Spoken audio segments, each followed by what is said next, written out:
Muchas gracias, Luis de la Barreda, por seguir aquí. Vamos ahora a hablar de tu libro, El escándalo de la homofobia. Una edición preciosa, artística, debe ser muy cara, por eso tuvieron que entrarle no solo la editorial Trilce, sino las universidades de Guadalajara, la UNAM, la de Tlaxcala, para hacer posible esta maravillosa edición. Y te quiero preguntar, Luis, más allá de tu carrera de abogado, eres doctor en Derecho, y sin duda tu corroborable compromiso con el respeto a los derechos humanos, ¿por qué quisiste tratar el caso de la homofobia y por qué generalizas homofobia a todo lo que ahora se conoce como el colectivo LGTB y no sé cuántas iniciales más, X, Y y Z, y aquí lo concentras solo en homofobia? Bueno, dos motivos muy importantes. El primero fue la curiosidad intelectual. La curiosidad intelectual al preguntarme por qué esa animadversión milenaria contra los homosexuales. ¿Por qué en la tercera parte de los países que están en la ONU se sigue penalizando la homofobia? Y en una decena de ellos... No, la homosexualidad. La homosexualidad, perdón, claro, Sí. la homosexualidad. ¿Y por qué en una tercera parte se castiga con la pena de muerte? Entonces, eso a mí me resulta muy, muy sorprendente. Es como si a alguien se le penalizara por ser pelirrojo o por ser zurdo. Es decir, el pelirrojo y el zurdo son personas distintas de la mayoría, como el homosexual. Pero en la medida que un homosexual no le haga daño a nadie, que las relaciones homosexuales sean entre adultos, con pleno consentimiento, sin presión, etc., ¿por qué tienen que penalizarse? ¿O por qué tienen que ser objeto de burla, de discriminación, de desprecio, etcétera? La segunda razón es una razón muy íntima. Un par de tíos míos, hermanos de mi madre, excelentes personas, hombres generosos, amables, simpáticos, etcétera, fueron homosexuales. Y ese era un tema prohibido en la familia. No se tocaba el tema. Todos sabíamos que eran homosexuales, pero no se podía decir. Mi mamá fue una mujer de un carácter muy fuerte, una jalisciense sacada... De cepa. Sí. Sacada de un corrido de Lucha Reyes. Y si alguno insinuaba, es que mi tío Sergio, es que mi tío Luis, se llevaba una buena bofetada, si no es una buena paliza. Entonces, bueno, ¿por qué esa persecución? ¿Por qué esa animadversión? Entonces, eso me llevó a una investigación de 3 años sobre este libro. Déjame, por favor, participar a la audiencia. Los sugerentes que son los títulos de algunos capítulos de esto, como por ejemplo catolicismo y homosexualidad, islam y homosexualidad, otras religiones, la persecución en las dictaduras, ¿qué te parece? ¿La Unión Soviética o Cuba? Cuba. Amor, odio y ley, derecho y jurisprudencia internacionales. Trae también algunos homosexuales destacados o relevantes de México y del mundo, supongo. De México y del mundo, sí. La represión penal en México, la homofobia en México, matrimonio y adopción en México, etcétera. Es un libro que voy a devorar, Luis. Muchas gracias. No me permitió comprarlo, me lo regaló, me sobornaste. Y las ilustraciones no tienen desperdicio.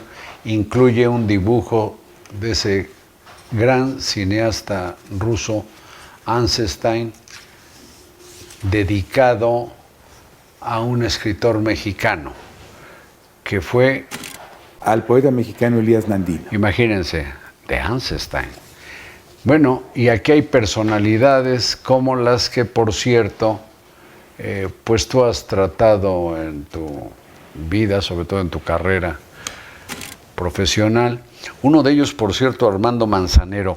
Cuéntame, por favor, cuando te invitó a la Sociedad de Autores y Compositores y con qué motivo.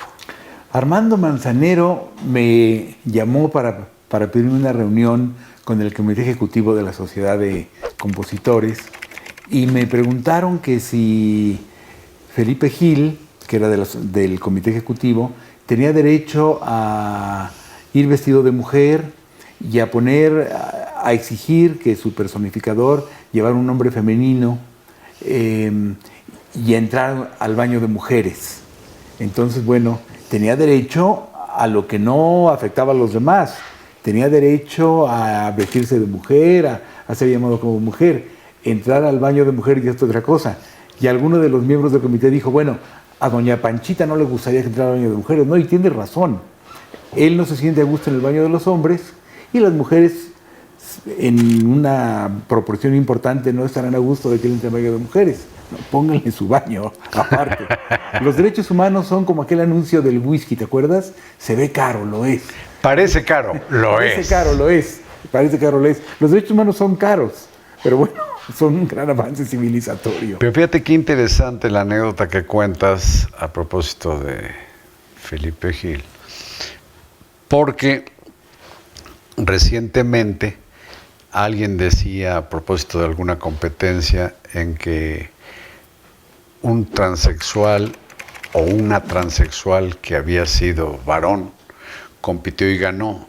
Decía, no, pues yo no tengo problema con que compita la comunidad transexual en competencias de transexuales, porque si no, toda la fuerza, digamos, de un hombre lo conserva cuando se transforma o quiere transformarse en una mujer. Sí.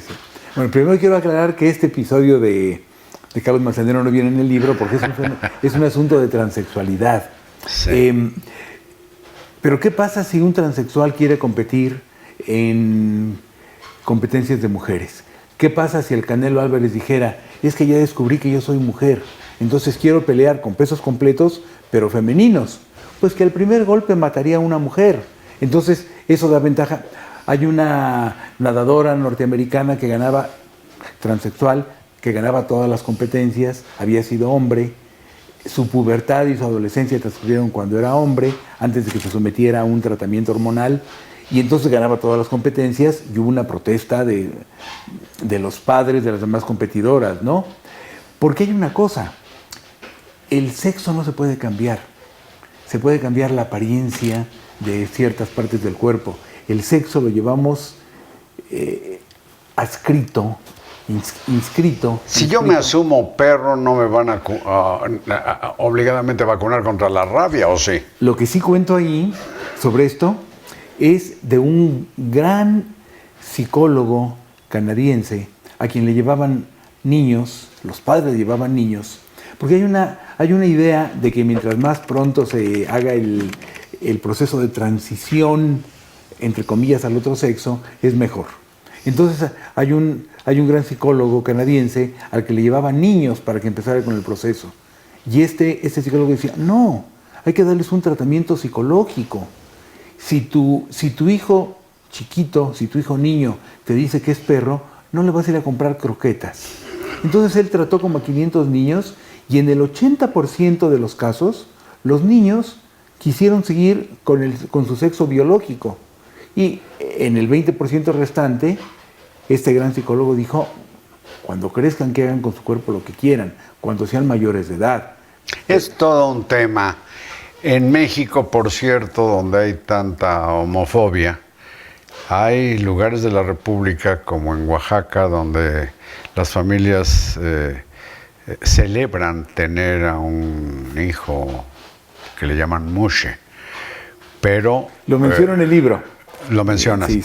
Pero en realidad esas personas son aquilatadas porque terminan siendo como esclavos para atender las obligaciones de la casa y atender a la abuela, al abuelo, ir al mandado o guisar, ¿no? Sí. Ahora, también se les ve como algo verdaderamente extraordinario y, por ejemplo, en un baile llega un muche y causa gran sensación y se le trata, es espectacular, y se le trata bien, sí. ¿no? Pero asumen sus preferencias sexuales sin vergüenza y eso sí es para celebrarse. Así es.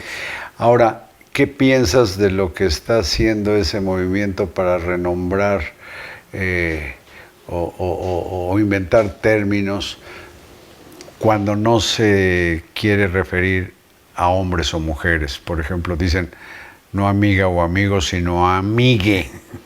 ¿Qué piensas de eso? Bueno, Carlos, y mira, A mí me parece absurdo. hay gente que se pelea por el pronombre. A mí me dices él y no ella. A mí me dices ella y no él. Bueno, Pero no te voy a decir ella. ella. Y yo creo que es absurdo. Pero si a mí una persona me dice, a mí dime il o lo, pues no, en nada me incomoda.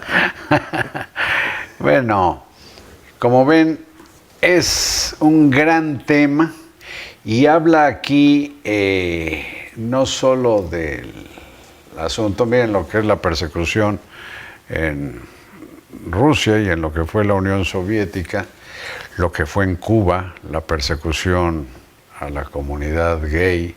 En Cuba se les reprimió como en todas las dictaduras salvajemente, y la primera vez que un grupo gay se manifestó en México fue en un aniversario de la Revolución Cubana, el síndrome de Estocolmo. Ah, qué bien, Sí. qué buen reclamo. Y algunos homosexuales, porque el ser humano tiene tenemos los seres humanos una gran capacidad mimética, traen su camiseta con la efigie del Che Guevara. El Che Guevara fue un terrible represor de los homosexuales en Cuba. Terrible. El tema del escándalo de la homofobia que sigue pues persistente, decías cuando menos en un tercio del planeta. Homofobia hay en todo el mundo. En un tercio del planeta es delito. Es delito y en algunos lados pena de muerte. Yo creo que es una lectura, cuando menos para mí, imprescindible. Te agradezco mucho, Carlos, fue un gusto. Luis de la como siempre. Barreda, haber Mil gracias platicado a ti. contigo. Muchas Muchísimas gracias. Gracias a ustedes y buenas noches.